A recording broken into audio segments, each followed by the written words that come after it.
Olá, pessoal. Vamos começar mais um Papo de Compadres, episódio número 33. Muito especial, porque eu estou de volta ao Rio de Janeiro, depois de alguns episódios em São Paulo. A gente está de volta à nossa primeira casa, que a gente tem muito carinho de gravar aqui. Hoje é uma dupla muito especial, vou gravar com duas pessoas.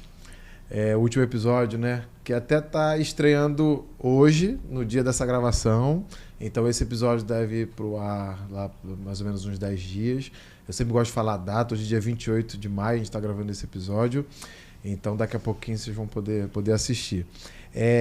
Bom, eu tô aqui com a dupla idealizadora do podcast A Grande Beleza. Foi assim que eles atraíram a minha atenção. Eu comecei a acompanhar. E aí, por já conhecer a Rosane, né? Que a gente tem aí o prazer dos nossos filhos estudarem juntos. A gente, na porta de escola, aquela fofocada, né? Pô, você é aquela professora boa, não é? E tal, sei o quê. Mentira, nem dá tempo disso. Aí eu falei, vamos gravar um podcast. E aí ela topou. E é um prazer ter vocês dois aqui comigo hoje. E eu vou apresentar o nome, o que faz, e aí vocês falam um pouquinho, depois eu apresento a segunda, tá? Eu vou começar pela Rosane, porque o sobrenome dela é mais difícil antes que eu esqueça, tá? Então eu vou começar por ela, que é a Rosane Mulholland, tá? Muita gente aqui conhece, tenho certeza. Rosane Mulholland, ela é atriz, psicóloga, escritora, soube também que produtora, mas ela quis ser sucinta aqui no resumo, tá? Seja bem-vinda, Rosane. Obrigada, é um prazer estar aqui. Olá todo mundo. Pessoal, aqui do lado dela, que forma a dupla do podcast A Grande Beleza, eu tô com a Andréa Neves, mais conhecida como Dainha, posso chamar ao longo do episódio? Sim. Então tá bom. Ó, o resumo dela não é um resumo, hein? Mas é bom. Eu gosto assim. A Rosane foi preguiçosa, tirou nota 7. Poxa, Dainha tirou nota 10. Você acabou comigo. Atriz, autora, ativista pelos direitos das pessoas com deficiência. Primeira atriz com nanismo a estrelar uma série dramática na TV brasileira, chama-se Conselho Tutelar, assistam. Criadora e apresentadora do projeto A Grande Beleza. Seja bem-vinda. Eu também sou, Obrigada, tá? somos. Eu só não botei, mas eu também sou. Quem saiu de idealizadora foi a dela, escreveu mais, pois tá vendo? Dainha, Viu? pô. Desenho de casa. Seja bem-vinda. Obrigada, Eu gente. tô muito curioso para saber de onde surgiu A Grande Beleza, o nome, por quê, e aí comecem a dissertar sobre. O nome veio de uma coisa que você já estava fazendo antes, né? Então acho que você pode falar. Quando a gente fala de beleza, né, o que remete ao imaginário das pessoas, e principalmente quando a gente fala de beleza e de mulher, né, a gente sempre vai para uma questão estética. A gente vai sempre para aquele padrão do que uma mulher precisa para ser considerada bonita, né? Precisa ser magra, branca, jovem. Realmente é o único referencial que se tem socialmente, que foi construído, né? Que é isso, essa questão estética, essa questão de como é essa estética. Só que quando a gente fala de mulher, a gente não fala de uma mulher que é de um único jeito. A gente fala de mulheres, né? Então, cadê as mulheres pretas? Cadê as mulheres com deficiência? Cadê as mulheres mais velhas? Cadê as mulheres mais gordas? E isso tudo vão trazer o quê? Vão trazer outras possibilidades também de beleza. E a gente fala não só estética, quanto que pra gente é o principal, é a bagagem, é a vivência que cada mulher tem nesse guarda-chuva. A gente fala sobre guarda-chuva mulheres, né, que temos em comum, e o que cada uma com esses atravessamentos e com as suas histórias, o que elas estão trazendo também de bagagem. Então, para a gente, beleza fala do universo feminino e dessa pluralidade, dessa diversidade, né? Então, para a gente, beleza vai muito além do que seja estético, do que seja físico. Mas... É que se a gente pensa num padrão de beleza, uma coisa pobre, né? Tudo igual, tudo é como se a gente fosse colocar todo mundo numa forma para ser daquele jeito, para ser considerado bonito. Eu acho que até tem um filme com a Nicole Kidman que era um pouco isso, eram várias Nicole Kidman. Né? Então é meio monótono. A gente tem uma diversidade tão grande e tantas mulheres lindas e que não tem nada a ver com esse padrão, né? Então a gente quer ir bem além desse modelo imposto. E aí o podcast, você traz uma pluralidade nas convidadas, né? Possivelmente mulheres de de diversos mundos, assim. A gente estava conversando aqui fora, né? Ela falou, existem vários mundos e várias realidades. Exato. E aí a percepção de vida... A vida é o que a gente percebe, né? Então, assim, a percepção de mundo de um é diferente do outro. Pelo que passou, pelas dificuldades, pelos traumas, né? A gente estava falando com o Rafael antes de você chegar, que o universo feminino tem as suas características, né? Assim, todo mundo que é mulher, ou pelo menos grande parte, passa por coisas em comum. Mas dentro desse universo feminino tem essas especificidades, essas diferenças. Então, as mulheres pretas têm coisas que elas vivem que de repente uma mulher padrão não vive. As mulheres com deficiência também têm outras coisas em comum, assim, que elas vivem e que a mulher preta não vive, né? Sim, uma mulher mais velha, por exemplo. A gente está aqui, uma mulher, né, numa faixa média de, sei lá, 40 e poucos anos, vive uma coisa. Uma mulher de 20 vive outra coisa, isso assim é muito claro. E se a gente for conversar, a gente conversou com uma mulher de 60, já é uma outra experiência. Sim. Então, assim, tudo isso enriquece, né? Eu acho que tudo isso... Eu tenho 2 sobrinhas. Eu tenho uma sobrinha de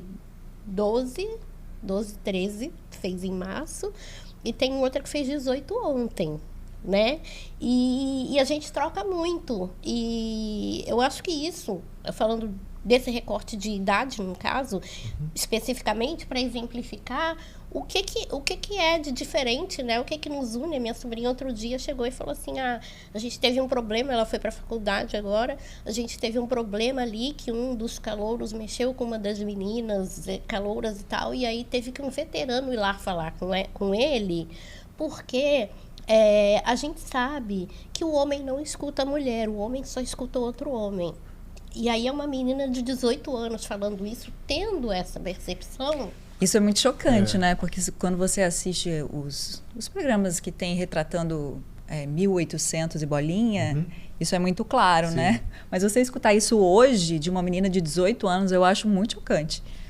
E você acha que cada uma percebe um mundo porque tem um padrão que é o correto, e aí por isso que cada uma acaba vivendo um mundo porque tem aquela referência, mas se não tivesse essa referência, todo mundo viveria o mesmo mundo? Entendeu o que eu perguntei? Eu entendi. Eu acho que... É uma provocação. Mas eu acho que, na verdade, sim e não. Porque essa referência ela foi construída para que fosse única, né? E essa referência ela alija outras realidades e, consequentemente,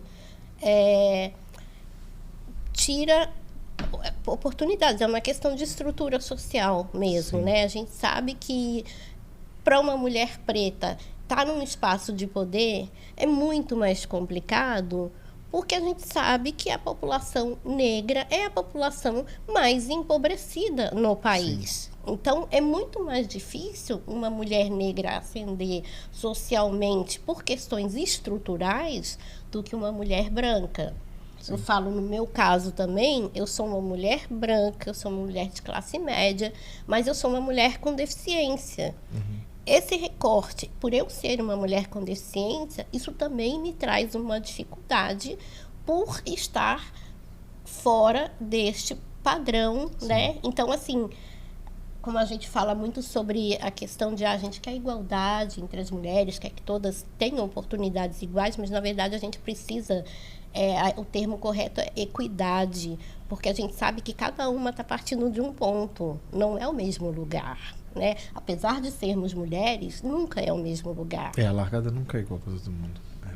Então, a gente está procurando o que a gente pode fazer vamos conversar, vamos ver onde é que tem os buracos, vamos ver onde é que tem as dificuldades, vamos ver onde é que tem as necessidades para que a gente possa trabalhar juntas para, pelo menos, equalizar isso. Mas o que eu acho muito importante também no nosso projeto é essa coisa de... Temos esses atravessamentos diferentes, mas a gente tem muito em comum. Isso fica muito claro nas conversas que a gente tem, né? A gente tem 4 episódios com mulheres bastante diferentes. E aí sempre tem os momentos que as três, né, eu, a Deinha e a entrevistada, a gente fala, nossa, é mesmo, que a gente se identifica muito. E tem os momentos em que são mais individuais ali, de cada mulher e cada grupo, né? Mas eu acho isso muito importante. A gente tem esses lugares em comum. Isso une a gente, né? Por exemplo, eu e a Deinha, a gente é amiga há mais de 20 anos. E a gente tem um monte de coisa em comum. Sim. E a gente tem vivências também completamente diferentes. Eu acho isso muito rico. Sim. Eu acho que a gente perde muito quando a gente não troca com o diferente, com o outro, com as outras experiências. Eu sempre digo que empreender é transformar. E vocês empreendendo com o podcast, vocês estão querendo transformar, não o mundo, né? Mas parte dele. Ou pelo menos o mundo de quem está assistindo. Exato, E aí veio empreendedora, de onde veio? Quem é mais empreendedora, quem é menos? Onde vocês se complementam ou vocês são parecidas? Eu acho que a gente é uma dupla que funciona muito, muito bem. Eu acho que há 20 anos a gente se conhece e há 20 anos que a gente está se metendo em coisas, a gente está metendo as caras desde muito novinha, juntas, né? A gente teve um grupo de teatro em Brasília. E aí a gente fazia tudo, a gente produzia, a gente ia lá, pegava patrocínio para as peças, a gente criava figurino, a gente criava arte de cartaz. A gente fazia tudo mesmo. A gente fazia tudo. Isso é empreendedorismo. Não é? Tipo, a gente ia para as ruas para fazer filipeta, que na época era isso, né? Tinha que Ela era diretora da peça, ela me enfiou numa feira. Tipo, deixa eu ver, aqui no Rio de Janeiro seria Uruguaiana, né? Descalça, uma feira popular, vestida de anjo, panfletando. Pra pegar patrocínio? Eu podia ter pisado num prego, eu podia ter pegado tétano, Deinha. Sorry. E o objetivo era qual? Patrocínio, era divulgar a peça. Para as pessoas irem. É como hoje a gente tem divulgação na internet, a gente tem os flyers virtuais e tudo. Tinha que entregar, era 20 anos era Sabe o que eu acho muito maneiro na profissão que vocês escolheram, que é muito empreendedora, que é a atriz, né? É que a gente fala assim, não vou botar a cara no stories, não, o mundo vai me julgar. Assim, hoje todo mundo está com a oportunidade de aparecer, né? Usando um smartphone. Aparecer no sentido de se divulgar. Mas vocês optaram por isso numa época que não era obrigado. Vocês optaram porque quiseram. E eu acho isso uma coragem. Porque, assim, optar por ir lá e aparecer na televisão e tá sendo julgado, se tá mais gordo, se tá mais magro, se tá com cabelo feio, se tá com cabelo bonito. Se está fazendo bem o seu trabalho, se está fazendo mal. E até enquanto pessoa, porque a coisa do ator se mistura, né? O seu trabalho com a sua pessoa. E tá num papel de má, e aí na rua acham que você é aquela pessoa. Eu acho isso muito, muito louco, muito encorajador, porque faziam isso numa época, acho que só por amor à profissão mesmo, porque hoje muita gente, eu mesmo, assim, para ter um podcast, eu pensei, nossa, muito tempo. Sabe que eu também sofro, sabia? Assim, porque eu sempre... Ainda? Sou uma pessoa tímida, isso aí é um negócio que você luta a vida inteira com esse negócio de timidez. Mas eu sempre gostei de me expor como atriz, assim, fazendo um personagem, contando histórias de outras figuras que não eu, né? Agora, eu falar de mim, pra mim, é sempre muito difícil. Eu nunca gostei de dar entrevista, sabe? Nunca fiquei à vontade. Então, quando a gente começou com essa ideia, eu falei, ai, deve ser o desafio da minha vida, porque olha... E você é menos tímida Ou você teve que ser? A pergunta mais profunda. Você teve que falar assim, cara, para eu ter meu espaço, vai ser que ser mais na raça. Foi mais ou menos isso, porque assim, eu decidi ser atriz muito nova. Eu decidi ser atriz aos 6 anos de idade. E eu já tinha Você decidiu? Você lembra disso? Eu lembro disso. Parei um dia, eu falei, eu quero ser atriz. Eu falei, eu já sabia o que eu não queria e eu já sabia o que eu queria, 6 anos de idade. Você falou pro seu pai, pra sua mãe? Não sei como você foi criado pai e mãe, não sei vó e tal. Mas sim, eu tive uma família convencional, estruturada da maneira pai, mãe, avô, tudo ali, irmã e tudo, né? Mas foi uma coisa que eu pensei, que depois eu levei para eles, né? Não levei as outras coisas, né? Que eu falei, eu quero trabalhar fora, eu não quero ficar em casa, eu não quero cuidar de casa. E eu já sabia que eu não queria ter filhos, é engraçado isso. Eu tinha bonecas, eu já sabia que eu não queria ter filhos. Com 6 anos. Com 6 eu tô chocado aqui. Porque o nosso filho tem 4, né? Nossos filhos têm 4. Eu só descobri que eu ia ter filho com 38, ela já sabia desde os 6 que não. Nossos filhos têm entre 3 e 4. Eu fico imaginando daqui a 2 anos ele falando, eu quero ser. Imagina! Vou falar assim, peraí. Você poderia ter mudado de ideia. Eu poderia ter mudado de ideia. Não, teve muito conflito depois pra entender que realmente eu não queria. Mas aí eu olhando lá atrás, eu falei, não, eu já sabia. Essa menina. Porque falam muito isso, né? Se a gente quer saber exatamente o nosso propósito, a gente tem que voltar na infância. É verdade.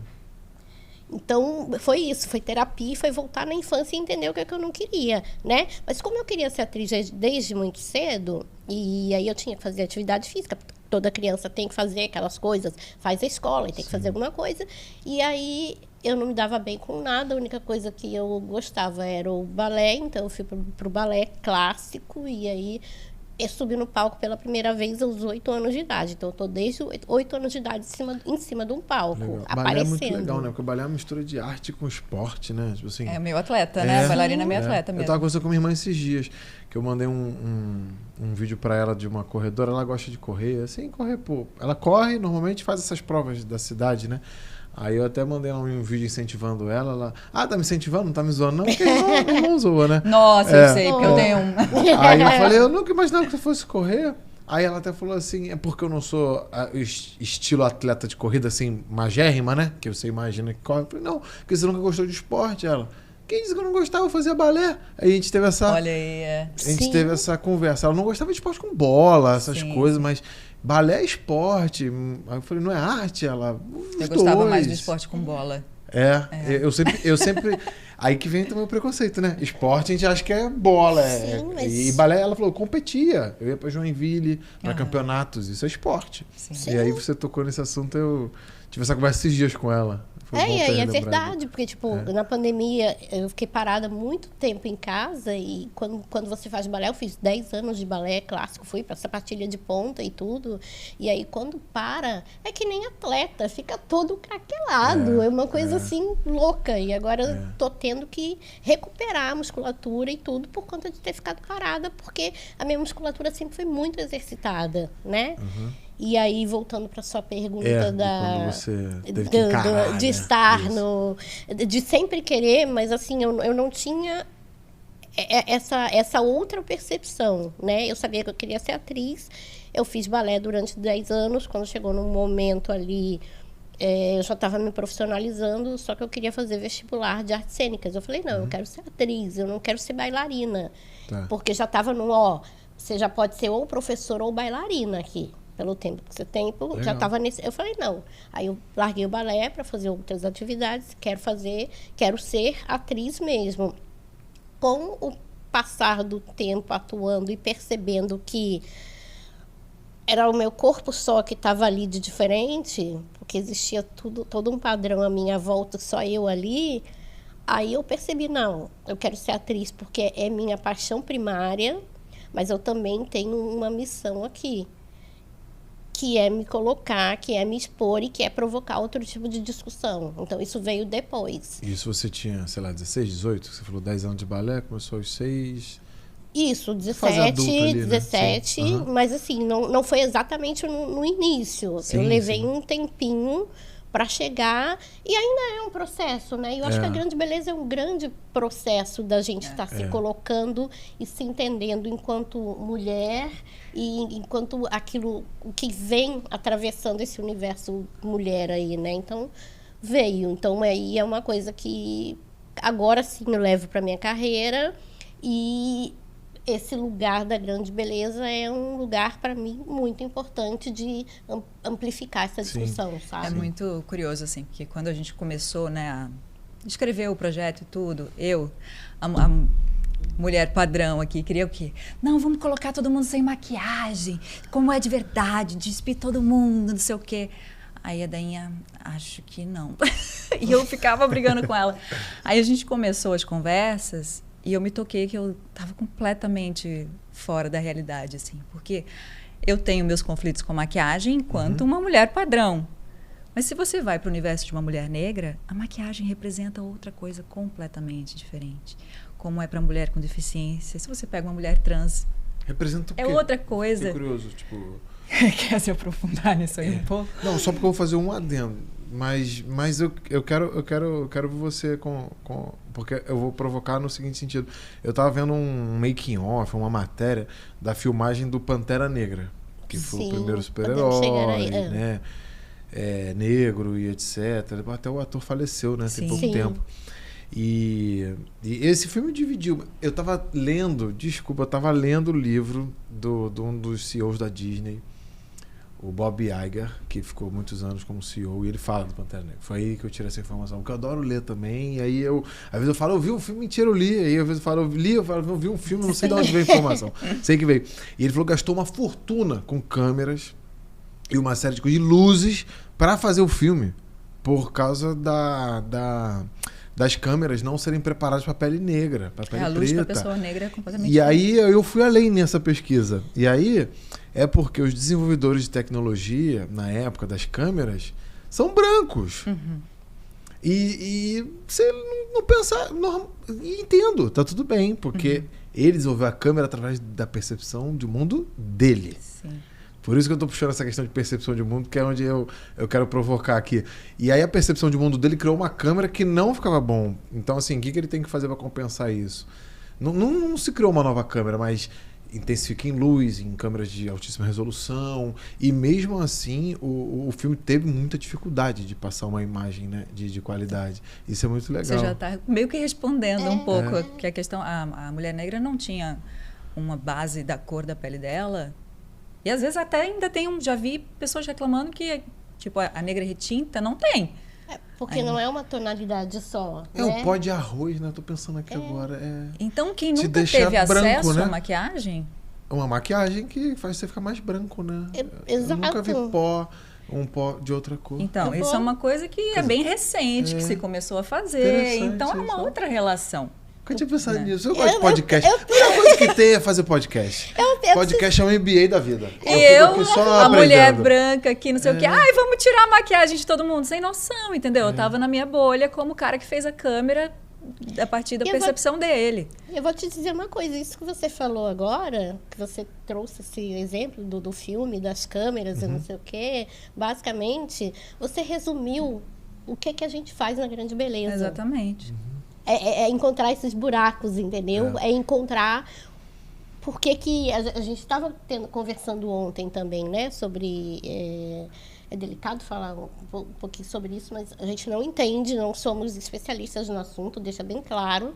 Mas a gente estava falando sobre a questão da indústria farmacêutica, por exemplo, que ela vai formular medicamento sempre com base em homens de 80 quilos. E aí...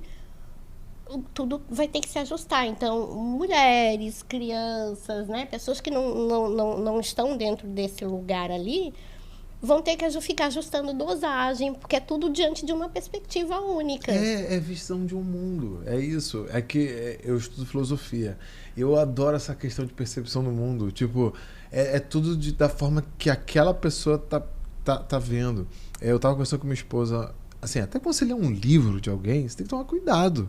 É a percepção de mundo daquela pessoa. Exato. Você não pode pegar aquele e copiar para você. Seria, eu acho até limitado.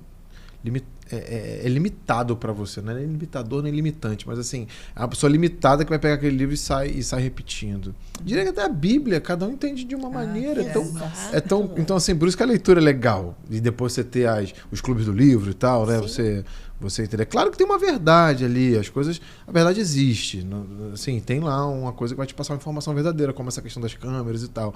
Mas às vezes a percepção da pessoa é uma outra, e que está alinhada com o mundo dela, etc. Porque eu acho que eu sempre gostei da arte. Por isso que é bom essa troca, né? Acho que eu sempre gostei da arte por isso, porque a arte, seja em forma de cinema, de filmes, de teatro, ou um livro mesmo, traz exatamente outras percepções de mundo, né? Para quem lê, para quem assiste. Então, assim, eu me apaixonei primeiro, talvez por livros e depois por cinema, teatro, ou teatro antes, não sei, não tenho certeza. Mas sempre por isso, porque sempre me trazia realidades diferentes, Sim. histórias. Eu sou apaixonada por histórias, eu amo histórias. Eu estou sempre querendo contar histórias, seja como atriz, seja escrevendo, que eu gosto muito de escrever também, ou até o que a gente faz também. A gente troca histórias, né? Exato. Vivências e tudo. Aqui é um novo formato só. E- Tem livro, tem filme, tem podcast. É só um novo Exatamente. formato. Então, assim, eu acho fascinante, sabe? Conhecer outras histórias, outras percepções de mundo, outras experiências. E até a gente falando disso, se a gente, por exemplo, tem uma empresa que só tem homens brancos trabalhando, que percepção de mercado, de mundo, de cliente, que percepção Óbvio, essa empresa tem? Óbvio, teve uma discussão. Eu tive uma conversa com minha esposa ontem. Eu vou gravar um podcast, eu fico instigando dentro de casa. Minha esposa é super inteligente, lê bastante também. Já gravou comigo também. Uhum. E aí ela falou assim, tem uma coisa muito legal que eu ouvi. Não sei se ela leu ou ouviu. Ela falou, o pessoal regula muito assim, a questão do sono, que X horas é o ideal para você dormir. Mas tudo baseado em homem, sabia? Olha aí. Que a mulher, no período que ela tá TPM, essas tensão pré-menstrual, tem que ser uma hora diferente do comum. A mulher precisa de um pouco mais de hora que o homem. Mas e a tal. ciência e a medicina sempre foi Sim. para o homem também. Né? Interessante isso. E a gente teve essa discussão, né, polemizando um pouco sobre... Acho que eu fui um dos poucos homens que defendeu, assim, porque eu sempre achei absorvente muito caro.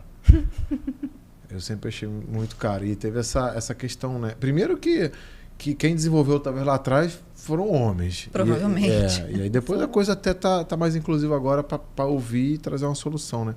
Mas vou polemizar não, mas tava aquela discussão, né, sobre cortar as verbas para doar absorvente e tal. Então, assim, só estando na pele da mulher para saber o que é. Né?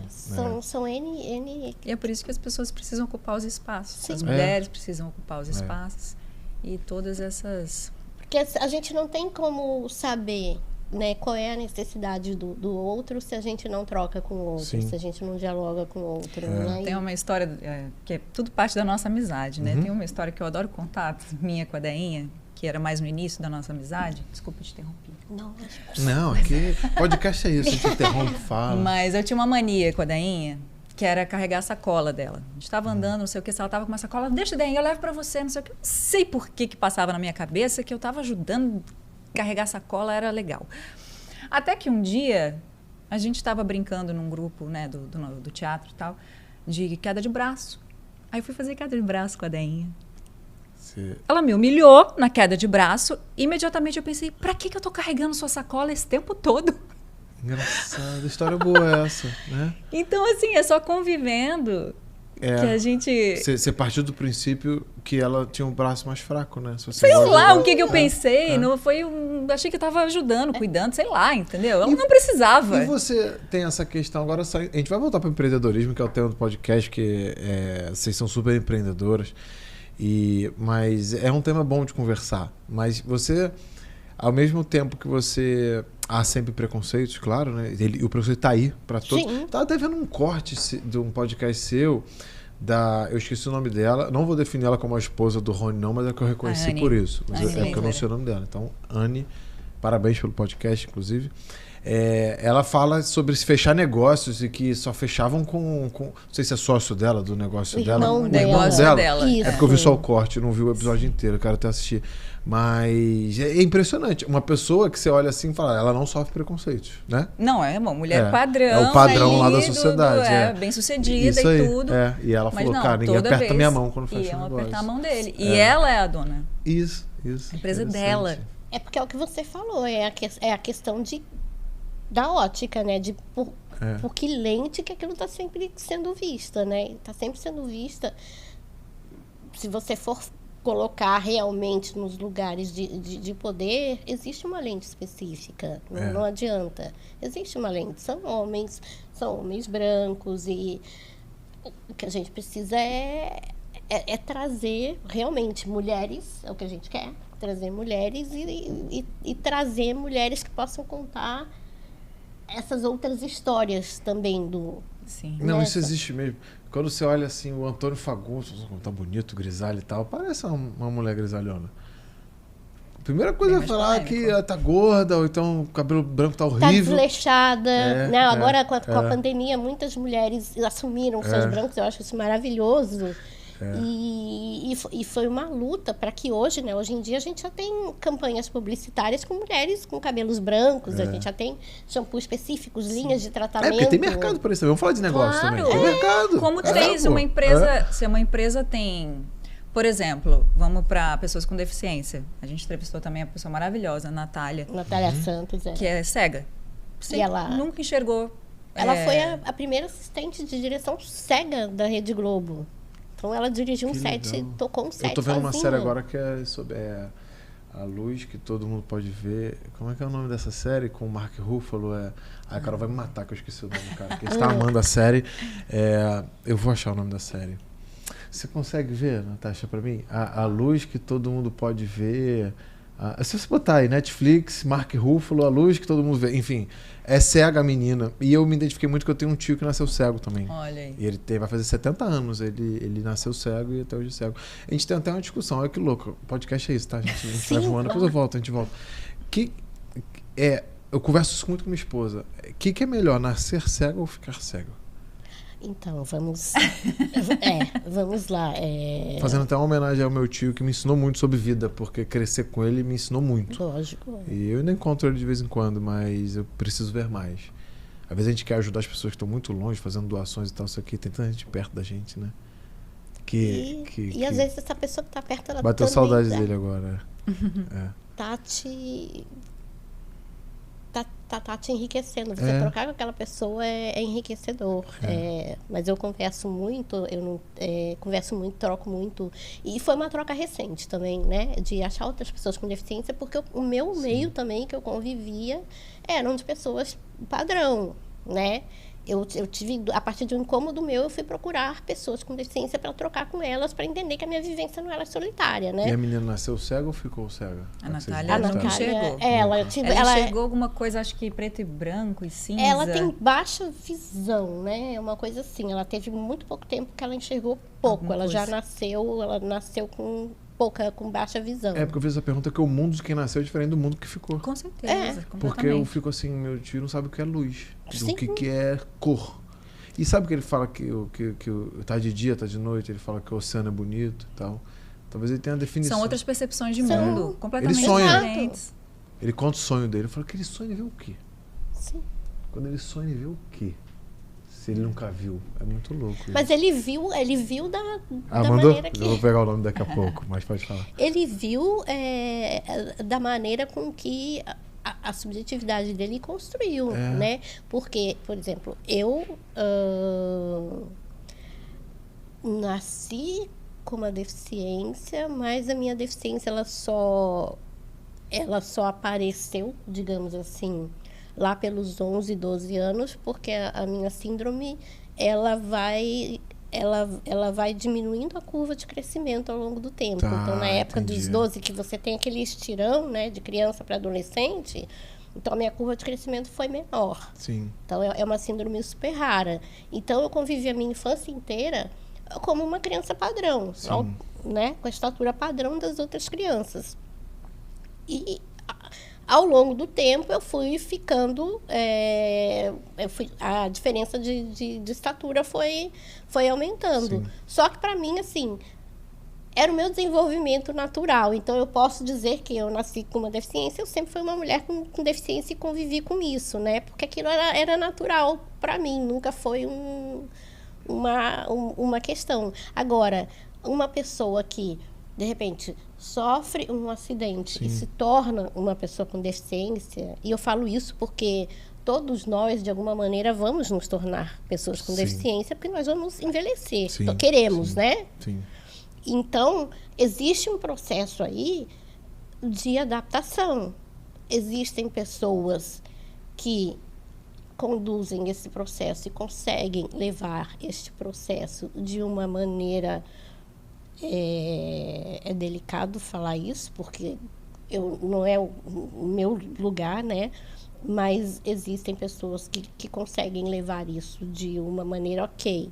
é isso aqui, então vamos resolver. Sim. O que eu posso fazer, né? Não vamos focar no problema, vamos focar no para onde é que eu vou. É. E existem pessoas que precisam passar, sim, por um período de luto. Sim, sim. Porque estão partindo agora para viver a vida, para caminhar. Uma pessoa que vai para uma cadeira de rodas, não é que essa pessoa deixe de caminhar, ela só vai ter que aprender a caminhar de uma outra forma. Sim. Né? É. E aí existe esse período de luto. Eu estou perdendo a minha concepção de como eu estava no mundo e agora eu preciso estar no mundo de uma outra maneira. Quando você nasce com aquela percepção e você vai conviver com ela pro resto da vida, né? Você não tem a fase de adaptação, né? E a fase de adaptação dói muito, né? Uns reagem de um jeito, outros reagem de outro. Uns precisam de mais tempo de luto, outros de menos. Isso. Aí vai de cada um, né? E aí a Natália tem uma percepção de mundo que é pra gente, que sempre enxergou e tal, mesmo com miopia. Mas é muito interessante escutar. Mas em termos, por exemplo, de mercado, que ela fala, eu vou comprar um shampoo e condicionador, é a mesma embalagem. Se uma empresa faz uma embalagem que é um pouco diferente do shampoo para o condicionador, isso facilita a minha vida, porque eu não preciso ficar fazendo coisinha na embalagem para eu saber qual que é o shampoo, qual que é o condicionador. Né? Como que as empresas podem atender essas pessoas que também consomem? Verdade. Né? Somos, falando sobre pessoas com deficiência, porque são 25%, né? 25% da nossa população tem algum tipo de deficiência. E o mercado E não deixa de direito de vender pro outro, né? Não deixa de... Não, tipo, você não vai deixar de comprar, né? Acho que tem o condicionador ao contrário, o shampoo é pra cima. Será que já não é por isso? Não sei, tô pensando aqui. Mas se for o mesmo formato, eu acho que é complicado. Tipo, a questão da pandemia agora, isso a gente aprendeu até com uma outra menina, porque quando a gente começou pelo Instagram e a gente começou a ouvir mulheres falando sobre temas. Então, cada uma falava sobre um tema específico. E aí a gente chamou uma menina, que é a Isa, para falar sobre liberdade, né? Ela falou e é uma menina também de baixa visão, né? Ela enxerga acho que só 5%, se eu não me engano. E ela estava falando, liberdade para mim é poder ir no restaurante e escolher o que eu quero comer sem precisar pedir para um amigo meu ler o cardápio para mim. E aí, quando veio a pandemia, que entrou a questão do QR Code, a pessoa cega ou com baixa visão, ela pode pegar o celular dela, apontar para o QR Code, ele tem leitor de tela que vai dizer para ela o que está ali naquele cardápio. Olha aí, eu vou apoiar então, porque a gente reclama, eu né? reclamava. Todo mundo que reclama para mim do QR Code, eu falo, não reclama. Você pode querer o seu cardápio impresso, mas deixa o QR Code aí. Pode até, fala para ela, né? Pro cego, tem formas, né? Tem N formas, tipo, você projetar uma roupa com uma etiqueta que tem um QR Code, essa pessoa vai poder chegar lá e falar, olha, é uma blusa tal, que é estampada, que tem cores tal, entendeu? Agora que está começando, não vamos assim divulgar, porque não somos pagas para isso, mas tem uma marca muito famosa que acessibilizou o site todo, né, para que pessoas cegas, mulheres cegas, possam, eu não digo só mulheres, porque não são só mulheres que consomem maquiagem, mas para que pessoas que queiram consumir maquiagem possam, e que são cegas ou que tenham baixa visão, possam compreender e escolher os próprios produtos, entendendo o que é aquela cor, né? E mesmo que a pessoa não tenha uma referência visual de cor, o site foi desenvolvido falando sobre sensações que aquela cor provoca. E aí, isso é acessibilizar, né? Eu acho que quando a gente fala da grande beleza, a gente está falando sobre isso. Onde é que estão os buracos? Onde é que estão as necessidades? Inclusive, vocês estão abrindo um canal de discussão para levantar os buracos e vir, às vezes, algum empreendedor empreender em cima disso. Sim. A gente está até com um plano também de levar essa discussão para empresas, para universidades. Então, empresas e universidades, se vocês quiserem, estamos aí. Tá aí, a gente leva essa conversa para vocês. Sim, vocês têm que montar a Mas a gente, exatamente, a gente já está com o nosso projetinho pronto também para levar essa discussão para quem pode fazer a diferença também, né? Assim, porque você não consegue diagnosticar esse tipo de buraco, né? Esse tipo de... Eu gosto falando da Anne de novo, ela fala sobre dor, né? Você não consegue identificar isso se você não troca. Não tem como. E aí, quando você identifica, você, mas aí tem esse mercado aqui, eu não estou atendendo, eu estou perdendo dinheiro. Agora, eu falo por mim de novo, né? Para mim, é muito mais fácil fazer turismo fora do país do que aqui. Porque o Brasil é um país que em termos de acessibilidade para pessoa com deficiência, é muito complicado. É. Quando eu vou para fora do país, eu consigo. Então, o que eu estou fazendo? Eu estou dando o meu dinheiro para fora do país, porque dentro do país a gente precisa criar estruturas melhores de acessibilidade para pessoas com deficiência ou mobilidade reduzida. Lembrando que pessoas com mais idade também, pessoas mais velhas, falando sobre uma mulher grávida, ou falando sobre, tipo, um dia você tá lá jogando seu futebol, tô presumindo que você joga futebol, e você quebra um pé, né? Como é que você vai fazer se você tiver que acessar o seu local de trabalho por uma escadaria? Não, é engraçado, você tocou no assunto certo. É tão difícil acesso que eu não jogo mais futebol há uns 5, 6 anos para não me machucar, porque eu sei que eu não consigo trabalhar. Olha isso. Olha onde a gente foi. Para você ver como essa acessibilidade não é nem só... Eu não conseguiria pegar um voo. Então. E eu vou muito a São Paulo, volto. Tanto é que a gente grava muito lá, né? Eu não faço para não me... Olha onde a gente foi. Eu dei só um cavalinho de pau, entendeu? Sim. Em vez de... E o mundo vai ficar mais velho, cada vez mais velho, cara. Tem que pensar nisso. Que bom que... Não, porque pensando em acesso a pessoas com idade, é porque, infelizmente, a política quer atender onde tem uma massa que vota, né? Então, assim, pensem você falou um ponto muito sério, as pessoas vão ficar mais velhas. Que votar é até quando você quiser, né? Exato. Então, assim, é uma linha legal, porque o acesso às pessoas idosas vai facilitar o acesso das pessoas com deficiência. Tudo, porque tudo, né? Se você pensar... Porque o idoso é deficiente de alguma coisa, né? A acessibilidade atende a todo mundo. Desde uma pessoa que quebrou uma perna. Exato. O idoso pode não estar enxergando tão bem, o idoso não está andando tão bem, ou não está andando Meu pai mais, tá enfim. perdendo visão. Né? Porque a gente costuma falar muito, né? Porque o conceito de deficiência, ele era considerado um conceito médico, né? Então, deficiência era tido como uma doença. Né? E hoje em dia não, a gente já sabe que é um conceito biopsicossocial. A deficiência ela só existe em contato com o meio. Por exemplo, eu tenho o meu apartamento, tá? Ai, gente, é uma gracinha o apartamento dela. Eu vi quando a gente tá... Pessoal, a gente tem aqui umas trocas antes de vir gravar, né? Pra gente, e eu ia tocar nesse assunto, que você falou que um dos principais investimentos é em você, em viagens, em cursos e no seu apartamento. Exatamente. Porque lá você não tem deficiência. Exatamente, porque lá o que eu precisava ali adaptar dentro do meu apartamento para que me atendesse bem, né? E atendesse bem as minhas necessidades, tipo, basicamente a questão de bancada de cozinha mesmo, né? Os outros móveis são tranquilos. Só que é um apartamento que atende a mim, e se a Rosane foi lá essa semana, ela foi lá e lavou uma louça e atende a ela também, entendeu? Deixa eu atender ela, sim. Então, é isso, eu acho que a acessibilidade é para a sociedade. A gente tem que lembrar disso. O que sobe em escada, sobe em rampa. Né?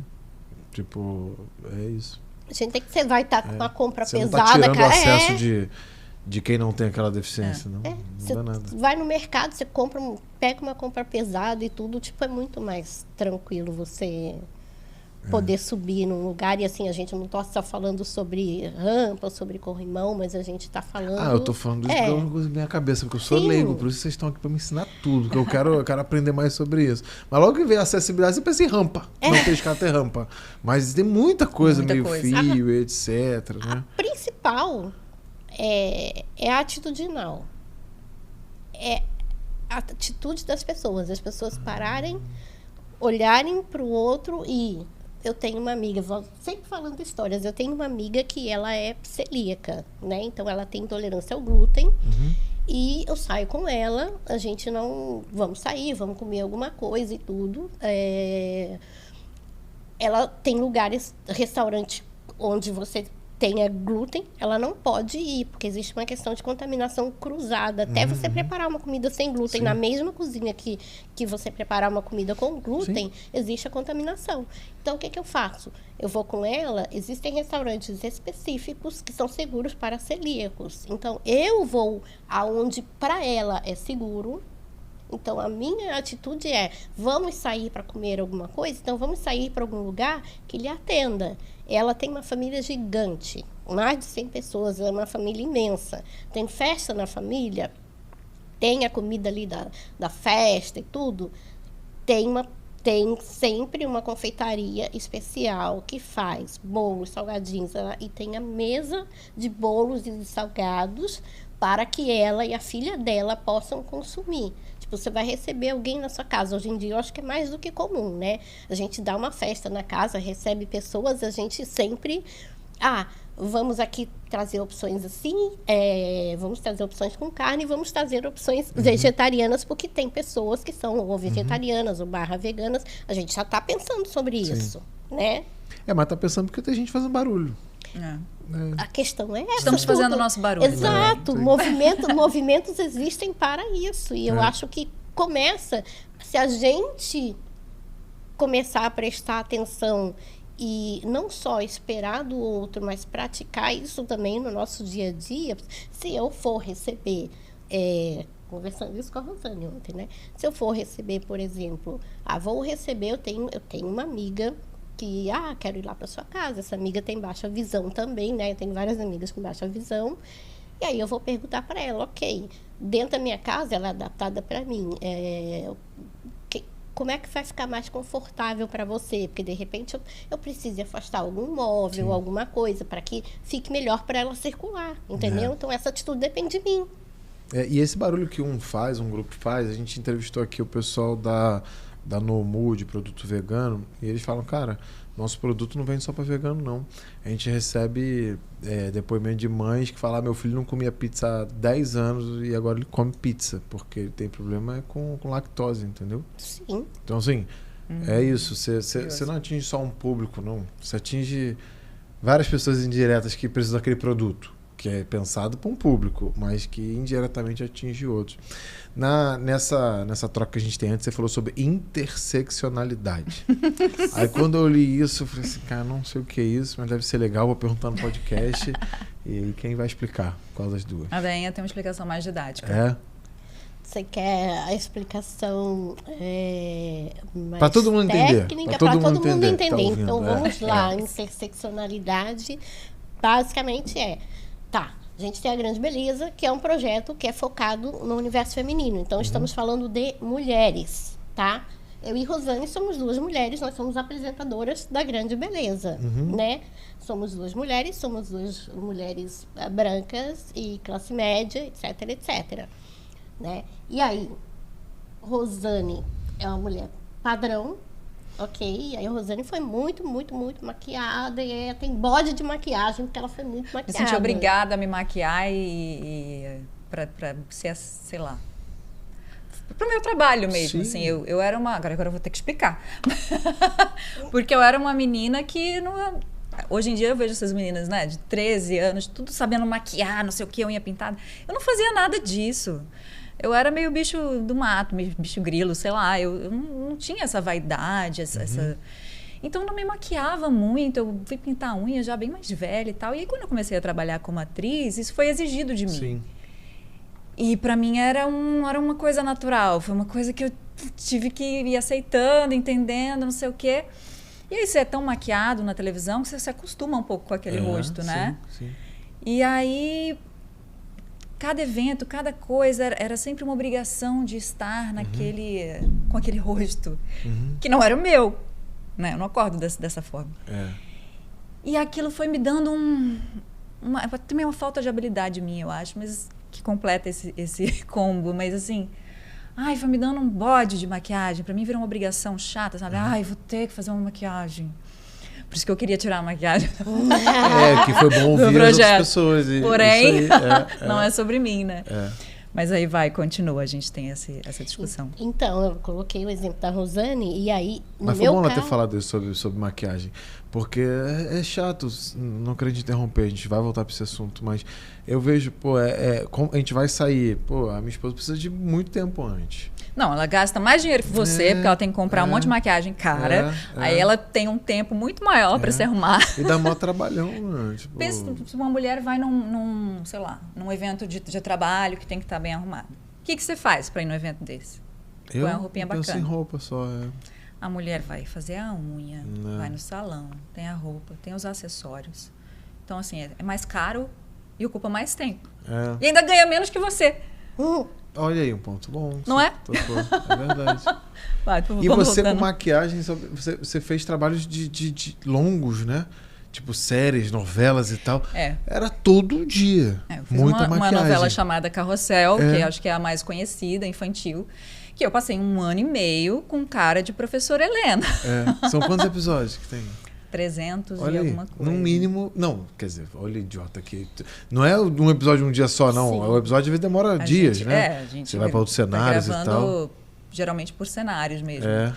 Então a gente passou 1 ano e tanto, gravando com 15 crianças, assim, coisa enlouquecedora. Mas ao mesmo tempo que era muito libertador para mim, assim, aquele final de semana que eu sentava para tomar uma cerveja e tentava me reconectar comigo. E se devissem tomar uma cerveja, falar, professora, tomar uma cervejinha. Então, mas esse direito eu me dava, eu não abri mão disso, não. Isso olha, era muito professor. importante para mim. Mas a criança tem muito essa coisa da fantasia, né? Então você vai encontrar uma criança, ela não quer ver a atriz, ela quer ver a personagem. É verdade. Mas já estou misturando assunto. Não, mas isso é muito louco também, mas vale um próximo episódio. Vamos voltar para interseccionalidade. Já estamos nela, né? Porque ela está falando sobre essa questão, e você falou também, né? Sobre a sua esposa. Mas aí foi uma discussão que a gente teve muito também, né? A questão da maquiagem, que ela queria tirar, e eu falei, não dá para tirar. E aí, eu também sou atriz, eu também sou bastante maquiada, né, para todas as produções, coisas que eu faço, tem tudo. Mas existe uma questão que a pessoa com deficiência, no caso a mulher com deficiência, a gente é colocado em 2 polos. Ou a gente é tida como aquele anjinho, aquela pessoa, já ouviu falar, né? Falam muito sobre isso com pessoas autistas, anjo azul, né? São pessoas que são santinhas, que não namoram, que não é colocada nesse lugar. Sim. E muitas vezes também vai num extremo de ser hipersexualizada, que é sempre fetichizada pelo olhar do outro, né? Então, eu, enquanto mulher com deficiência, quando eu estou me maquiando, eu estou saindo desse lugar aqui de ser colocada como a pessoa que um anjinho, um bebê, uma criança, porque é muito infantilizado, e eu também estou saindo desse lugar que estão colocando um olhar sobre mim, me fetichizando, e não, eu estou me maquiando e eu estou me tornando a mulher que eu quero ser, porque sou eu que estou agindo sobre o meu corpo, e isso me empodera. Então, eu tenho autonomia para escolher se eu quiser usar um batom vermelho. E eu gosto, eu sou essa pessoa que gosta de cores mais fortes. Então, para mim, isso é empoderador. E aí, eu falo isso também de um lugar que a gente vê também mulheres trans, que a maquiagem é uma ferramenta de empoderamento também, de se colocar ali, de se reconhecer e de ser reconhecida também, ser validada como mulher. E aí a gente fala aqui também por troca, não por experiência, né, de mulheres negras. A gente ouviu esses dias um relato de uma mulher negra no Instagram falando que ela precisa sempre estar extremamente arrumada, e isso inclui a maquiagem, porque senão ela vai entrar numa loja, num supermercado, em qualquer lugar, e ela vai ser seguida pelo segurança. Sim, bom então, ponto. Toma um outro lugar. Isso é interseccionalidade. Isso são esses... Você tem... Falando como engenheiro, eu sou engenheiro. Sim. Você tem os pontos definidos como mulher negra, enfim, com deficiência. E aí você tem o inter ali, o mundo... Você tem a mulher aqui, e você tem quais são os tipos de mulheres que atravessam esse universo mulher. Entendi. Esse vácuo aqui tem muita coisa. Esse vácuo, você buraco, tem, né? A maquiagem, que é uma questão que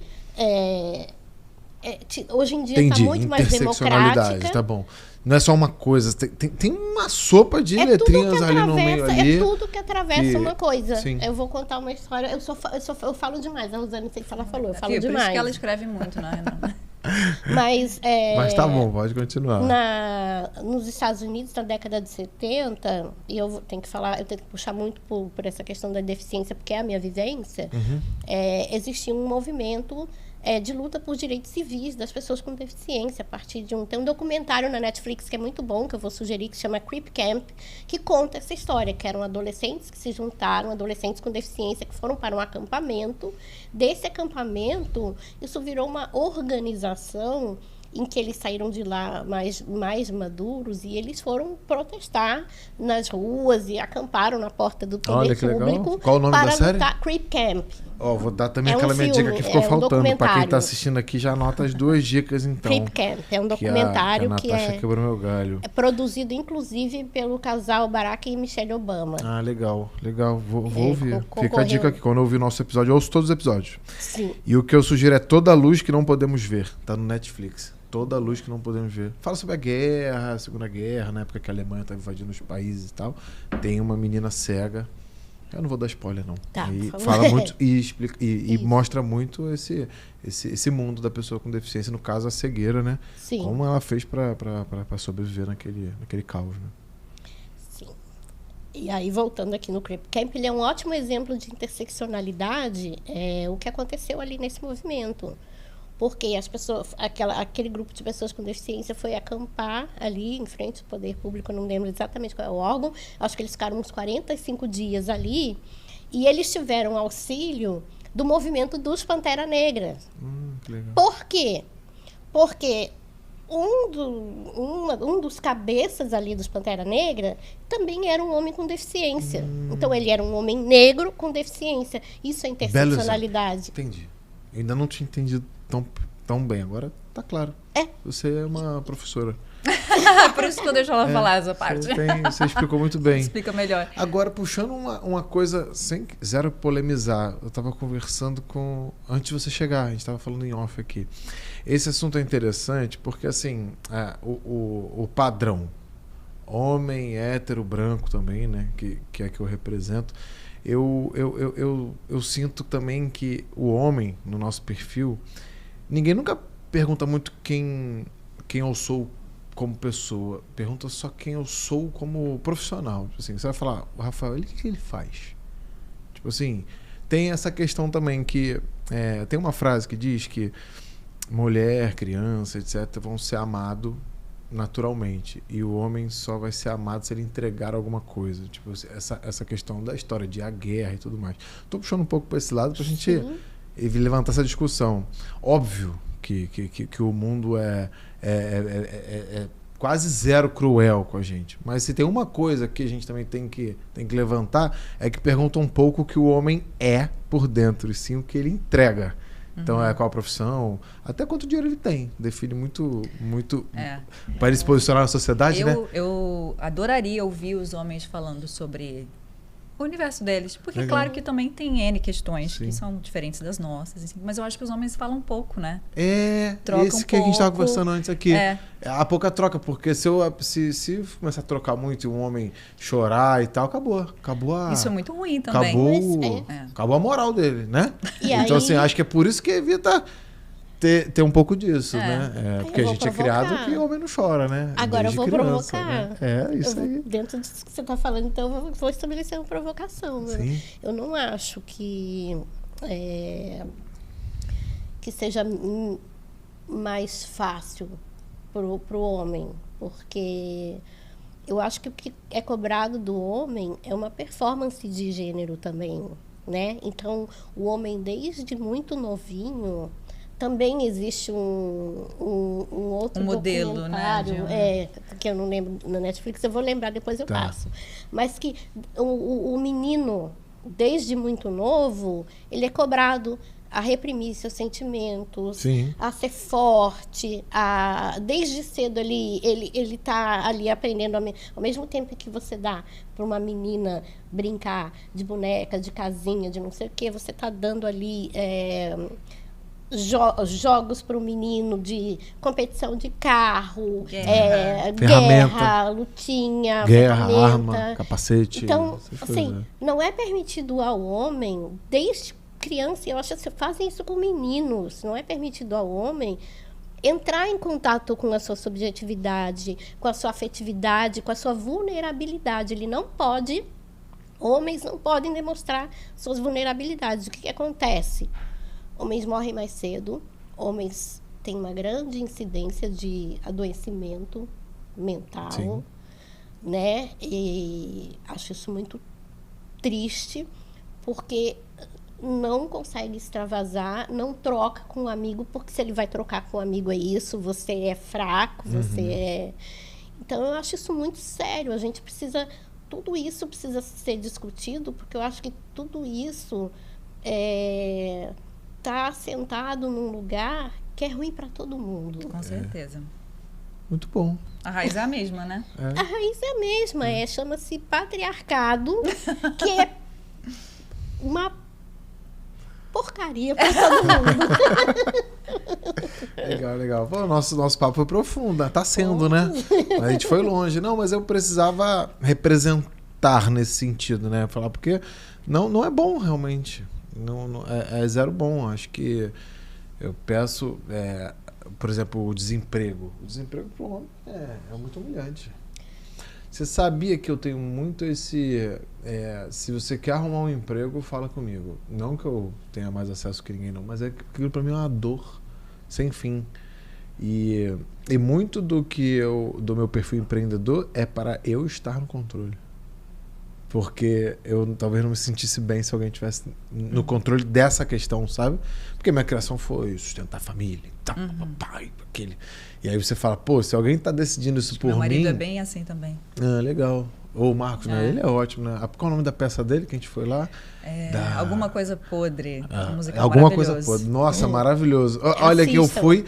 Eu já tinha visto musical, até fora do Brasil e tal, e eu gosto. Mas tá aí, ó. Aí, ó. Fala pra ele, até pro Marcos Veras. Eu fui, amei, mas a primeira coisa que minha mulher falou, musical. Tipo, olha... Primeira coisa. Vamos lá. Mas eu super me emocionei e quietinho ali, sabe? Você não pode se emocionar, não. E eu super me emocionei. E achei tudo tão bonito, as músicas e tal, né? Mas a primeira reação do homem é essa, né? É musical, porra. Vamos pro Maracanã, né? Geralmente são as mulheres que levam os homens ao teatro, né? E foi uma peça excelente. A gente foi bem longe. O que vocês podem deixar de dica para quem quer empreender? Esse é o nosso tema do podcast. Vocês que estão empreendendo no podcast, na Grande Beleza, que fica a dica, pessoal. Depois eu vou deixar um espaço para vocês darem todos os arrobas aí para o pessoal poder seguir. Mas qual foi a maior dor para vocês irem para isso, né? Qual foram os maiores medos? O que motivou e tal? Qual a dica que você pode deixar para quem está ouvindo a gente? Pode começar pela Rosane aí. Ela já se posicionou, respirou, falei, ela vai soltar. Não, é porque no nosso caso a gente está lidando com subjetividades e a gente está explorando a nossa subjetividade, as nossas dores, os nossos atravessamentos. Então, parte de um lugar já muito de descobrir vulnerabilidades nossas e eu descobri muita coisa sobre mim nesse processo que eu não tinha tanta consciência, sabe? Eram coisas que já me incomodavam e hoje eu tenho uma clareza maior sobre isso, mas que doeu para chegar nesse lugar.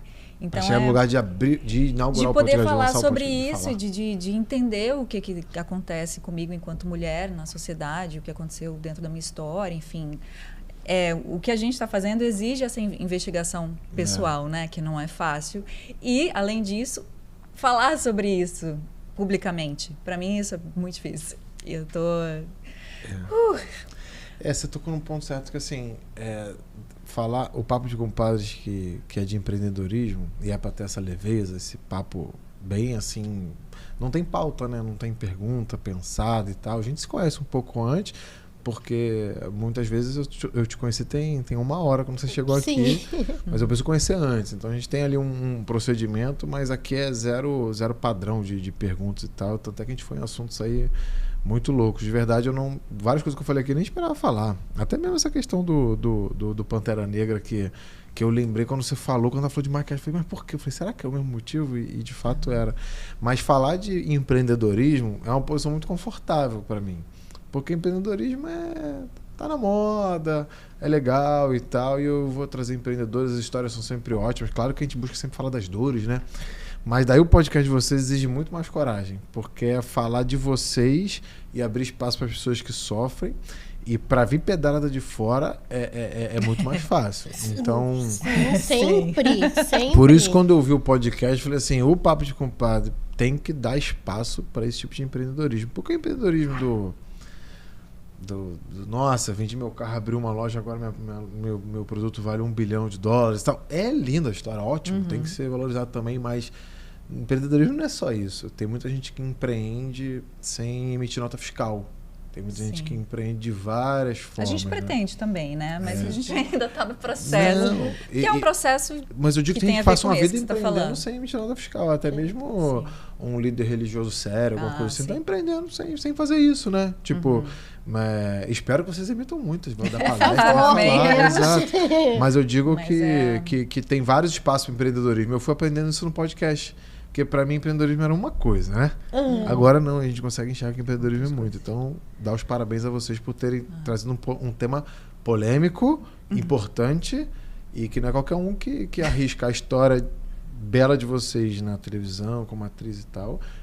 É arriscar um pouco dessa história em prol de um assunto muito importante. Então, exige muita coragem. Então, porque a gente está mexendo com estruturas, né? Com estruturas. E quando você pergunta também do que a gente pode falar para as outras pessoas que estão empreendendo, que eu acho que isso é muito importante também. E é o que a gente faz. Porque foi a primeira coisa que eu e a Rosane paramos e falamos quando a gente começou. Olha, a gente não pode estar aqui e querer fazer tudo, porque nós somos também perfeccionistas e controladoras, apesar de não parecer. Mas a gente não pode querer fazer algo e achar que aquilo vai estar pronto ou que aquilo vai estar perfeito de primeira. Porque a gente está lidando com material humano. A gente está falando do humano, a gente está falando do subjetivo, a gente está falando de estruturas que a gente está mexendo. Mas eu acho que isso vale para qualquer pessoa que vai empreender. Comece, saiba que você vai errar, aprenda com os erros, porque faz parte do processo. Não se deixe abater por eles no sentido de eu não consigo fazer isso, porque se você não vai por tentativa e erro, você não consegue achar o caminho. Né? Você pode até fazer o seu planejamento, mas você depende de N variáveis que você não tem controle. Você planeja, mas para começar você não sabe se vai dar certo por onde você está começando, tem que só ir. Às vezes tem que dar um passo para trás, voltar para andar mais 3 para frente, né? Tem umas frustrações pelo caminho. O tempo, às vezes, é muito maior do que você estava esperando. Tipo, essa hora eu já queria estar lá na frente, ainda estou aqui. E quando a gente também pensou no Papo de Compadres, e isso é legal, o podcast logo no início, a gente que... Na verdade, a Cintia não tem gravado, ela está com 3 crianças, uma muito pequenininha, em breve ela volta. E é falta de tempo mesmo. Mas quando a gente começou o podcast, Cinti e eu, a gente falava assim, cara, eu abro para ouvir podcast e só tem aquele cara que tá com uma empresa de bilhão, ou que ele quer transformar uma empresa de bilhão para trilhão, e outro que vende a empresa por 100 milhões e tal. Então, cara, que é legal, mas assim, cadê aquele empresário lá que, tipo... Aqui a gente está começando. Tá vendendo almoço para poder jantar, sabe? Tipo, que tá ali naquela luta... brigando para pagar o salário dos colaboradores e tal. E a gente criou o podcast. E é essa a intenção, dar espaço para esse empreendedor. E vocês estão dando espaço para pessoas que talvez nunca fossem chamadas no podcast. Né? Tipo, os convidados de vocês. Sim. No início do podcast, que só vai gente assim, que tem um status social e